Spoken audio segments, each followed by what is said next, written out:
இன்றைக்கி நம்ம ஆவரேஜஸை பற்றி படிக்கலாம். ஆவரேஜஸில் மீன், மீடியன் அண்ட் மோட் பற்றி பார்க்க போகிறோம். ஒரு செட் ஆஃப் நம்பர்ஸ் எடுத்துக்கலாம்.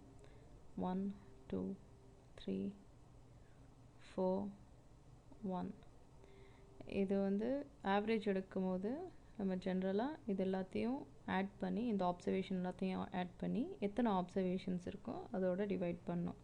அப்படின்னா 1 + 2 + 3 + 4 + 1 எல்லாத்தையும் ஆட் பண்ணிவிட்டு டிவைட் பை இங்கே 3 4 5 மொத்தம் 5 நம்பர்ஸ் இருக்கிறதுனால இது. ஸோ இதை ஆட் பண்ணும்போது இது 3 3 + 3 6 6 + 4 10 11.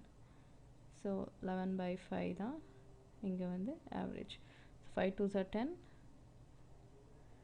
அண்ட் 10 கூட பாயிண்ட் வச்சதுக்கப்புறம் 2.2. ஓகே, இப்போ இங்கே வந்து ஆவரேஜை தான் நம்ம ஜென்ரலாக மீனுன்னு கூட சொல்லுவோம். ஸோ இதை மீனுன்னு சொல்லலாம், இல்லை ஆவரேஜ்னு சொல்லலாம். இப்போ மீடியன்.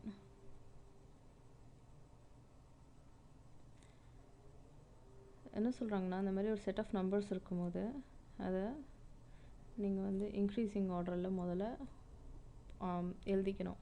ஸோ 1 1 2 3 4 நம்ம எழுதினதுக்கப்புறம் கவுண்ட் பண்ணுங்கள். 1 2 3 4 5 5.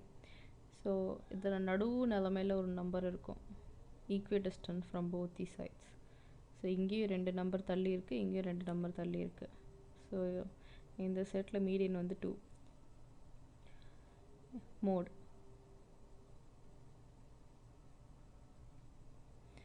இப்போ ரிப்பிட்டேஷன்ஸ், இப்போ பர்டிகுலர் செட்டில் ஒரே நம்பர் திரும்ப திரும்ப ரிப்பீட் ஆகுது, அதை வந்து மோடுன்னுவாங்க. இப்போ எப்படின்னா, இங்கே 1 தான் இருக்கிறதுலே ஹையஸ்ட் டைம் ரிப்பீட் ஆகிருக்கு, தட் இஸ் 2 தடவை ரிப்பீட் ஆகிருக்கு. ஸோ அது frequency of its appearance is high, அதனால் இங்கே மோடு வந்து 1. இப்போ நீங்கள் என்ன கேட்கலாம், மீடியனுக்கு இன்னொன்று வந்து என்னென்னா, எக்ஸாம்பிள் இப்போ வந்து 1 2 3 4 இருக்குது. இதுக்கு நீங்கள் எப்படி மீடியன் கண்டுபிடிப்பீங்கன்னு, அப்போ நம்ம இது ரெண்டுத்துக்கும் ஆவரேஜ் கண்டுபிடிப்போம். அது எப்படின்னா 2 + 3 5. இதெல்லாத்தையும் ஆட் பண்ணி எத்தனை நம்பர் இருக்கோ, அதான் ஆப்சர்வேஷன் வந்து 2 நம்பர் தான் நான் ஆட் பண்ணுறேன். So divide by 2 5/2 2.5. ஸோ இந்த மாதிரி 4 நம்பராக இருந்துச்சுன்னா அதுக்கு மீடியன் வந்து 2.5. 5 நம்பராக இருந்துச்சுன்னா அதுக்கு மீடியன் வந்து 2. எத்தனை நம்பர் திரும்ப திரும்ப ரிப்பீட் ஆகுதோ அதோட ஃப்ரீக்வன்சி பார்ப்போம். எக்ஸாம்பிள் இன்னொரு மோடுக்கு வந்து ஒரு எக்ஸாம்பிள் எடுத்துக்கலாம். எப்படின்னா, இப்போ 1 1 1 இருக்குது, அப்புறம் 2 2 இருக்குது, அப்புறம் 4 4 இருக்குது. ஸோ இங்கே 1 வந்து 3 தடவை ரிப்பீட் ஆகிருக்கு, இங்கே 2 வந்து 2 தடவை ரிப்பீட் ஆகிருக்கு, இங்கே 4 வந்து 4 தடவை ரிப்பீட் ஆகிருக்கு. ஸோ இங்கே இருக்கிறதுலே அதிகமானதோட 4 தான் ரிப்பீட் ஆகிருக்கு, இட் இஸ் 4 times. ஸோ இங்கே மோடு வந்து 4.